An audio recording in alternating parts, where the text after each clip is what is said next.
Hey, sweetheart. You sure you're in the right building?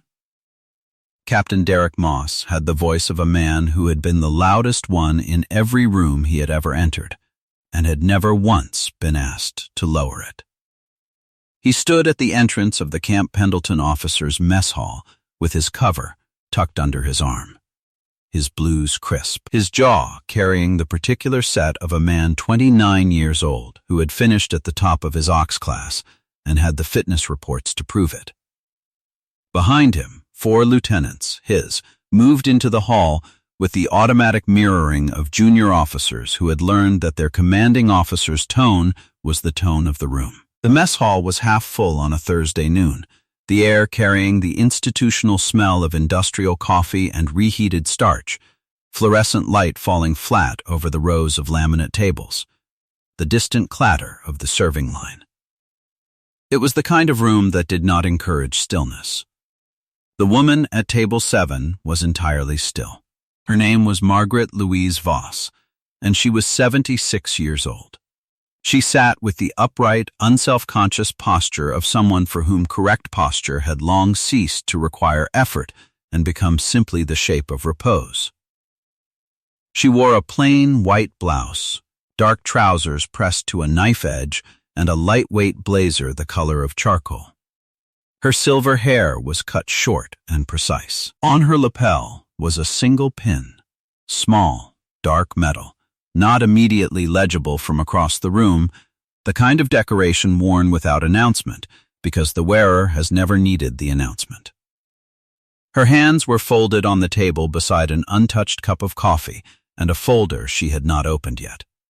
The hands of a woman whose stillness was architectural rather than passive, built from the inside, not imposed from the outside. She had been invited to Camp Pendleton by the base commander as a guest speaker for the annual leadership symposium. Her driver, a young sergeant, had shown her to the officers' mess hall 40 minutes early because the symposium room was still being arranged. She had thanked him, sat down, ordered coffee, and begun to think through what she would say. She had been thinking when Captain Moss arrived. She looked up at him. Her eyes were gray, the precise, evaluative gray of a winter sky carrying weather that hasn't announced itself yet, possessing a stillness behind them that was not passivity but the accumulated patience of a woman who had looked at many things and learned to wait before deciding what they were. "I'm in the right building," she said. Her voice was even and unhurried, each word placed with the economy of a woman who had learned, a long time ago, that precision was worth more than volume. Moss grinned. He turned to his lieutenants, performing, "Did you hear that confidence?" He turned back, moving toward the table, setting his cover on an adjacent chair, with the easy assurance of a man who had never once questioned his welcome anywhere on a marine installation. "Visiting someone? Family day isn't until Saturday. Or are you with the contractor group?" He looked at the folder. "Something in administration?" "Leadership symposium," she said. Moss raised an eyebrow at his lieutenants with the expression of a man sharing a private joke with an audience. Leadership symposium. He repeated it with a specific inflection that managed to question both the symposium and her connection to it. "You one of the civilian motivational speakers they bring in? Lessons from the corporate world?" He pulled out the chair across from her and sat without being invited, the move of a man whose physicality was his argument. "No offense, ma'am. I've sat through a few of those. Long on PowerPoint, short on application. I'll try to manage without PowerPoint," she said. "What branch?" He said it the way young officers sometimes said it, a test with an expected outcome, the question of a man who had already decided the answer. She looked at him. "Marine Corps." He laughed, not unkindly, the laugh of a man who has decided that the statement is an error and is finding the error charming. "Marine Corps," he said. "When?" 1968 to 1994. Something shifted in the lieutenants. The shift was small, a slight change in posture, a quality of attention becoming different. But it was there, Moss didn't see it. He was already forming his next line. Vietnam era, he said. He said it the way some people said it, as both acknowledgement and gentle demotion. The war that was long ago. The war before the wars that mattered now. Administrative support? Communications? Attack aviation, she said. The mess hall was doing its regular business around them. Trays, coffee, the institutional rhythm of a midday meal. And yet something in the table had changed in a way that the lieutenants could feel, and Moss had not yet registered. One of them, a second lieutenant named Chen, who was 23 years old and who had grown up in a family where certain names were spoken with a particular reverence, had gone very still. Moss leaned back with the settled amusement of a man confident in his assessment. Attack aviation, he said. Aviator. They flew some support missions, I know that. What did they have you in? OV-10s? Or was it more the A4 Skyhawk, she said. 2 tours. A pause. The A4 was not a support aircraft. The A4 Skyhawk was a single-seat attack jet. Fast, low, the airplane that went in first and lowest when the terrain required it. The airplane that flew close air support at altitudes where the margin between effectiveness and mortality was measured in feet rather than miles. The A4 was not an airplane you flew in a support capacity. The A4 was the airplane you flew when the job was the hardest job in the air. Moss processed this. His expression did not change dramatically, but it reorganized itself slightly. The way an argument reorganizes when a premise it relied on has been quietly removed. 2 tours, he said, in Vietnam. 2 tours. He studied her for a moment. He had not gotten where he was by being entirely without perception. Something in the quality of her stillness was beginning to register. Did you? He stopped. Started differently. What was your call sign? He asked it the way he asked most things, as a social move, a conversational gambit, the request of a man who expected the answer to be unremarkable and was prepared to make something charming out of whatever it was. She looked at him. She looked at him with those gray, evaluative eyes for the length of a slow breath. And then she said it. Iron Widow. The mess hall did not go quiet all at once. It went quiet in rings. The lieutenants first. Then the table behind them. Then the serving line slowing as the quality of the air in the room changed. The way the air changes before weather arrives.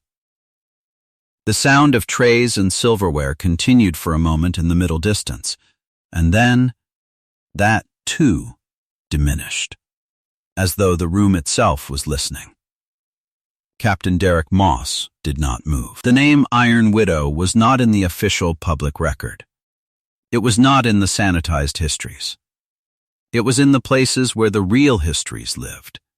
In the after-action files, in the classified mission logs, in the specific oral tradition of marine attack aviation passed down through the men and women who had been there or had been trained by the ones who had been there.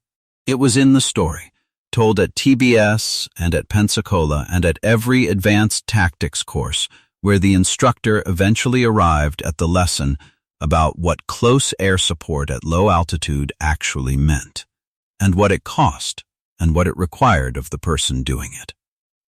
The story went like this. In the fall of 1968, during a sustained ground offensive in Quang Tri Province, a Marine infantry battalion had been pinned in a river valley by a coordinated mortar and machine gun engagement that was going to kill most of them before nightfall if the close air support didn't arrive at an altitude and an angle that the standard approach geometry said was not survivable. The battalion commander had put out the call. 3 attack aircraft had come up on the frequency and evaluated the situation and declined the angle, not because they were cowards, but because the math was genuinely bad.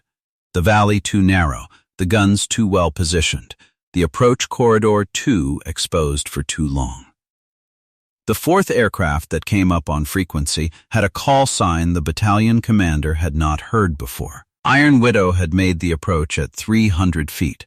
Below the effective engagement range of the crew served weapons positioned on the ridgeline, flying a line through the valley that the other 3 pilots had calculated as unsurvivable. The aircraft had taken fire from the moment it entered the valley. It had remained in the valley for 4 passes. The mortar positions were neutralized on the first pass. The machine gun emplacements on the second. The third and fourth passes had covered the battalion's exfiltration. The aircraft had returned to base with 41 holes in it, one of which had passed through the canopy within 6 inches of the pilot's left shoulder. The battalion commander had asked for the pilot's name to put in the citation. He had been told the pilot's name. He had been surprised in a way he described, later, as one of the 3 most surprising moments of his 40-year career. He had written the citation anyway, with the pilot's correct name and rank, and it had been processed correctly and awarded correctly. And the call sign had stayed, because call signs always stay with the action they were earned in. 43 Marines had gone home from that valley who would not otherwise have gone home. The mess hall had finished, going quiet. Second Lieutenant Chen was no longer sitting in the way a junior officer sits when a superior officer is managing a social situation. He was sitting the way a person sits when they understand that they are in the presence of something real. Captain Derek Moss was looking at the woman across the table from him with an expression that was several things at once. None of them the expression of a man who had been in command of this conversation. He opened his mouth, closed it. She had not moved. Her hands were still folded beside the untouched coffee. She was watching him with the patient attention of a woman who had sat across from many rooms worth of people over 50 years and had learned that the worthwhile ones were the ones who could absorb a correction and do something with it. She picked up the coffee. She took a measured sip. She set it down. The angle everyone said was unsurvivable, she said, wasn't unsurvivable. It was outside the parameters of the standard approach doctrine, which was designed for average threat environments. But that valley wasn't an average threat environment. It was a specific one. And the specific one had a specific solution. You had to be willing to fly low enough that the guns on the ridgeline couldn't depress to your altitude. That required getting below 350, which doctrine said you didn't do. Doctrine is right on average. That day it was wrong. She set the cup down carefully. The problem with doctrine, she said, is that it tells you what works in most situations. It doesn't tell you what works in this one. That's what you have to figure out yourself. Moss was still. The lieutenants were still.